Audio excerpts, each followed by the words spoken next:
Hi, everybody. It's Shauna Carpellos with California Bar Style.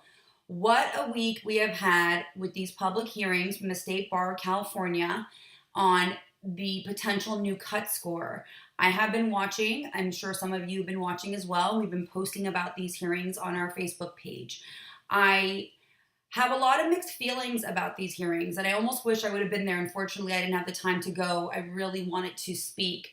But I'll speak here. I'll use this platform here to just give a few of my thoughts and a few follow-up thoughts from those hearings. First of all, it really broke my heart, and I see this on a daily basis, to see the repeaters. There was one gentleman that came out from Seattle to Los Angeles to speak, and I saw the frustration in his face, and I have a lot of respect for him to come all the way out there and face the State Bar and say, I've taken this 4 times and I've come in the mid 1400s and almost passed, and I scored a very high MBE score, almost top 7% or so, something like that in the country, and still not passing the exam.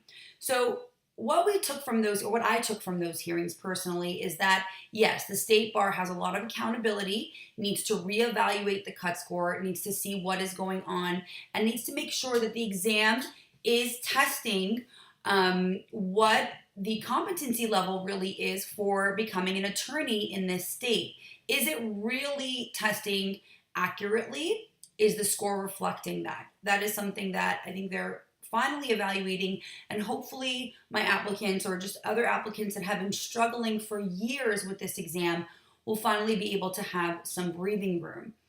The other component that I think was not touched upon at all, which is somewhat frustrating for me. I've been doing bar prep now for almost 8 years, and I have tutored over 800 applicants, mostly repeaters. I've passed a 9-time taker, and what I find is that, and anyone that knows me knows that I have a profound belief, a deep belief, that anyone can pass this exam. This exam is attainable. You just need the right preparation. One bar tutor at the end of the LA hearing, if you got that far, did touch upon this, but I want to add to that. The corporate type bar preps are somehow remaining out of the picture. They are keeping quiet, and they are not joining in this new fight for the new cut score. And that really bothers me, because companies like Barberie, that everyone is scared to talk about or doesn't want to talk about because they have in a way monopolized the industry, or whether or not I want to use that terminology, they do present and have a strong presence in almost every law school in this state or across the country, but let's only talk specifically about California. They have most first-time takers that go to their program.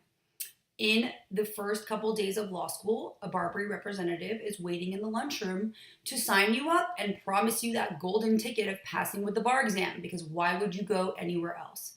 However, Barberie has never released their passage rate, and I challenge them to do that.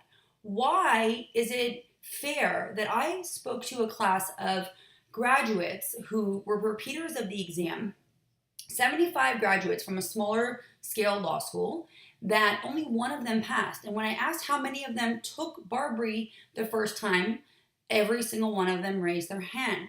There's no accountability there. And I'm not saying that you can't pass with Barberie. Barberie is an okay program for those that can figure it out and study more independently. But for most of applicants, Barberie is a lot of law and is very overwhelming. And by the time they come to me or any of my other colleagues who do bar prep and more personalized bar prep, applicants still don't know what they're doing wrong. Nobody has looked at their blue books, and they know the law really well, but they have no idea what to do with it. And it frustrates me that at these public hearings, and of course there was a survey that got passed around to all the licensed California attorneys, and I did fill out that survey and make it very lengthy.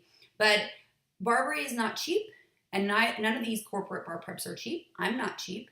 But the students should get what they're paying for. And the preparation needs to be tailored only to California, especially for the writing, because the writing is so specific here.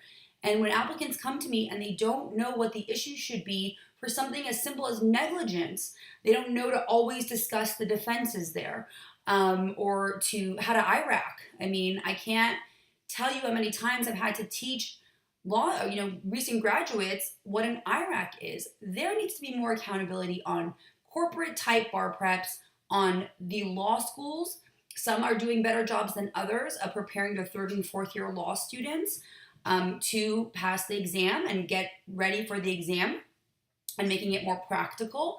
But a lot of law schools are not. And the American Bar Association is coming down with the gavel, and they're requiring that the law schools pass, I believe it's at least 50% of their applicants on the second time, or they potentially could lose their accreditation. So there's a big backstory to everything going on. And I'd love to hear your input and feedback as to, wait, let's say the cut score is lowered. You still need to prepare well, and no one's talking about that. So even if the cut score is lowered, which again, I hope it is, because too many people struggle with this exam and we need some wiggle room. It is a hard test. The essays are hard, and I believe they should remain hard because again, they're doable with the right preparation.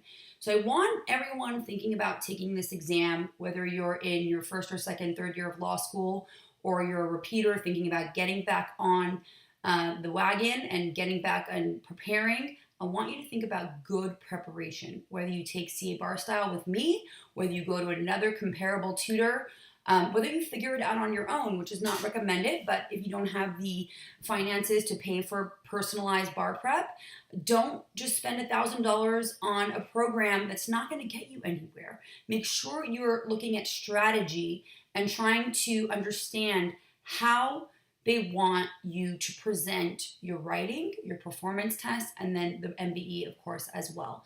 So I can talk about this for a long time, but I know no one really has time to watch long videos. I would love to hear your comments below. Maybe I'll do a live video on this sometime later next week. But let's all chime in and make sure that we're holding the responsible parties accountable. It's not just the state bar. I know that we all want to put the blame on them, but where it's almost like, maybe this is not a good analogy, but it's almost like having a trainer to lose weight and you're not losing the weight and you want to only blame the scale.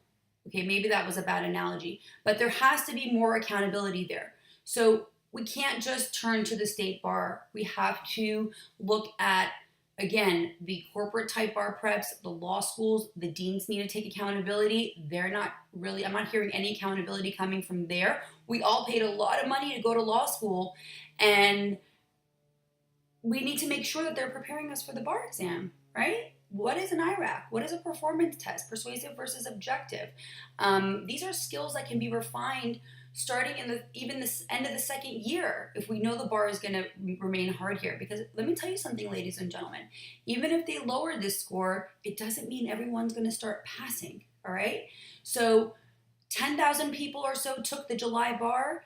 I'll be interested, I'll be watching to see if we do have a new score that's going to be applied retroactively, but I really do want feedback here and as much interaction as possible. Forgive my analogy of the scale. That was probably really bad. I'm not great at analogies, but in class I am, but not when I'm talking to a computer, unfortunately. But in any event, let's all support each other. Let's all try and get to the bottom of this and really just keep paving the road to fantastic bar prep. Because really what this is about is making money or working for a nonprofit or whatever you want to do with that hard work you put in for the 3 to 4 years of law school. It's so nice that you've watched my video, and tune in because I'll be doing some follow-ups on this topic as well. Have a fantastic day.